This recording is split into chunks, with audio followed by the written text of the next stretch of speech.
La séance du jour au Congrès américain s'est transformée en nuit blanche à cause d'une loi voulue par Trump. Et pour certains, ça a posé quelques difficultés. Mr. Moore. Le républicain Blake Moore a piqué du nez aux alentours de 5 h du matin. Un endormissement qui aurait pu passer inaperçu s'il n'était pas arrivé pile au moment où il devait voter. Mr. Moore, no. L'élu de l'Utah a préféré en rire et a qualifié ce moment de petite sieste réparatrice. I don't take myself too seriously. When she nudged me, I immediately started laughing because I go, oh no, there's going to be a camera somewhere.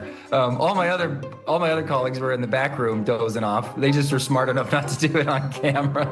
Blake Moore siégeait dans la commission des voies et des moyens dans une séance qui a duré plus de 18 heures. Plusieurs commissions ont étudié 2 volets majeurs d'un grand projet de loi budgétaire voulu par Donald Trump. Le volet fiscal étudié par la commission de Blake Moore et le volet santé ont été ardemment débattus. Car le but de ce méga projet de loi est d'étendre des crédits d'impôt colossaux voulus par Trump. Sauf que cette extension entraîne une hausse du déficit américain que les républicains promettent de compenser en coupant certaines dépenses. En particulier Medicaid, cette assurance santé dont dépendent plus de 70 millions d'Américains aux revenus modestes. La commission de l'énergie et du commerce a débattu plus de 26 heures de ces réductions. Et là aussi, une élue, la démocrate Debbie Dingell, a été aperçue en train de somnoler. Elle s'est défendue sur X. Ça fait 31 heures que je lutte contre les républicains qui tentent de détruire Medicaid. J'ai fermé les yeux pour penser à une Amérique où chacun aurait accès à des soins de santé de qualité et abordables. Avec ces réductions, des millions d'Américains risquent ainsi d'être privés d'assurance dans les 10 prochaines années. Les démocrates s'opposent donc à ces coupes, mais elles divisent aussi chez les républicains. Les plus conservateurs d'entre eux trouvent qu'elles ne sont pas assez importantes et les plus modérés craignent qu'elles fassent peser un risque électoral